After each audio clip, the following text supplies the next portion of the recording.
কথায় বলে বিপদ তো বলে কয়ে আসে না, বিপদ এলেই মনে আসে প্রবল দুশ্চিন্তা। তখন মনে হয় ঠিক কি করলে এই বিপদের হাত থেকে মুক্তি পাওয়া যাবে।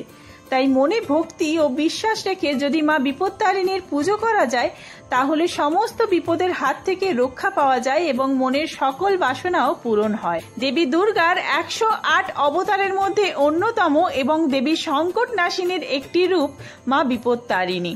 হিন্দু ধর্মে বিপত্তারিণী ব্রতের গুরুত্ব অনেক।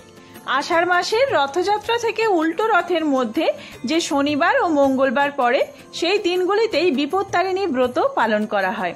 তো চলুন বন্ধুরা, আজকের ভিডিওতে আমরা জেনে নেব 2025 সালে বিপত্তারিণী ব্রত কবে পড়েছে, সময়সূচি পঞ্জিকা অনুসারে, এই ব্রত পালনে কি কি উপকরণ প্রয়োজন, বিপত্তারিণী পুজোর নিয়ম এবং বিপত্তারিণী পুজোর মন্ত্র, ডুরি কিভাবে বানাবেন বাড়িতে, বিপত্তারিণী পুজোর কিছু বিধিনিষেধ অর্থাৎ কোন কাজগুলি এই পুজোর দিন একেবারেই করবেন না যাতে মা রুষ্ট হতে পারেন, আর ব্রতীরা কি খাবেন এবং কি খাবেন না, সমস্তটাই আমরা আজকের ভিডিওতে জেনে নেব। তো চলুন বন্ধুরা, দেরি না করে ভিডিওটি শুরু করা যাক। যদি আমার চ্যানেলে নতুন হয়ে থাকেন অবশ্যই চ্যানেলটি সাবস্ক্রাইব করে এবং ভিডিওতে একটি লাইক করে শেষ পর্যন্ত সাথে থাকবেন। আশা করি ভিডিওটি আপনাদের জন্য খুবই হেল্পফুল হবে। ভিডিওর মূল পর্বে যাওয়ার আগে মা বিপত্তারিণী দেবীর অশেষ কৃপা পেতে এবং সমস্ত রকম বিপদ থেকে রক্ষা পেতে একটিবার উচ্চারণ করুন জয় মা বিপত্তারিণী দেবীর জয়।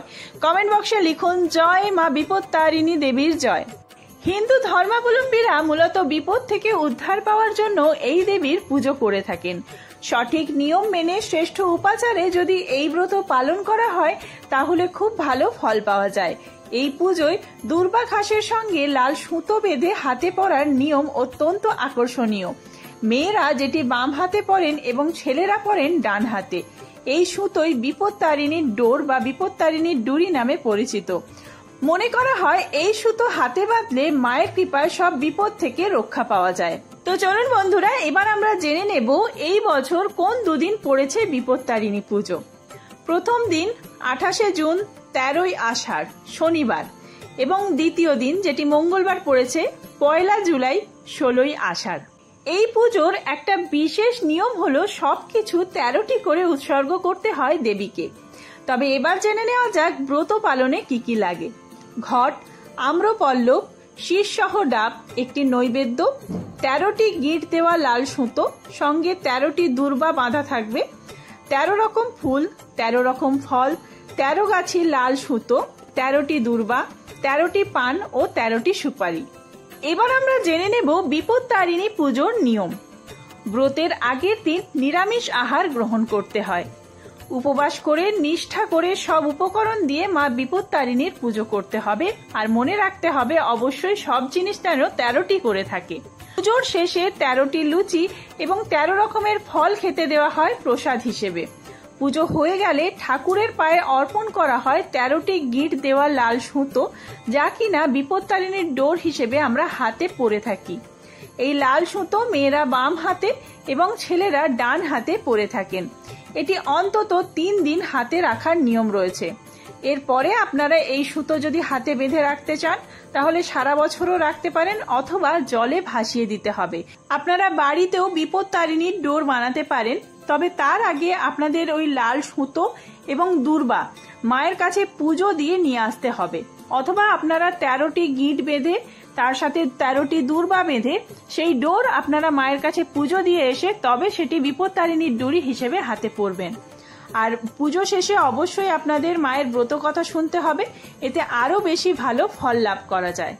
আর বিপদ থেকে মুক্তি পেতে এই মন্ত্র জপ করবেন, ওম নমো ভগবত্তা আদ্যায়া দশভুজায়া সর্বমঙ্গল মঙ্গলে শিবে সর্বার্থ সাধিকে শরণ্যে ত্রম্বকে গৌরী নারায়ণী নমস্তুতে।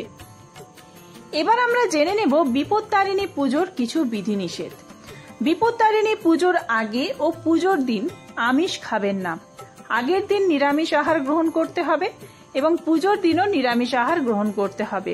পুজোর শেষে 13টি লুচি এবং 13 রকমের ফল খেতে হবে প্রসাদ হিসেবে।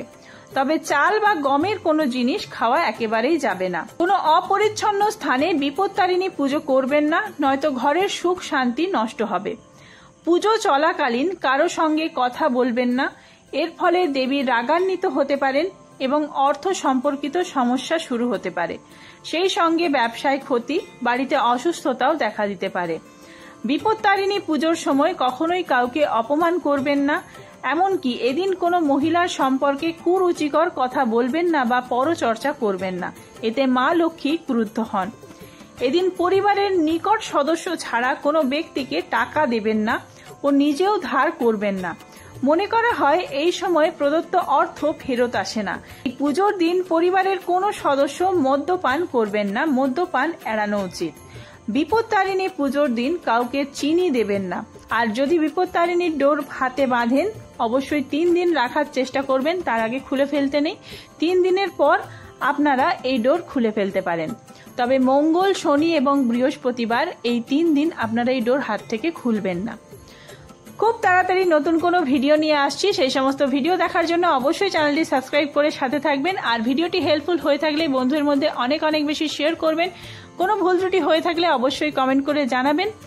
ধন্যবাদ সকলকে। সবাই বিপত্তারিণী মায়ের পুজো করুন।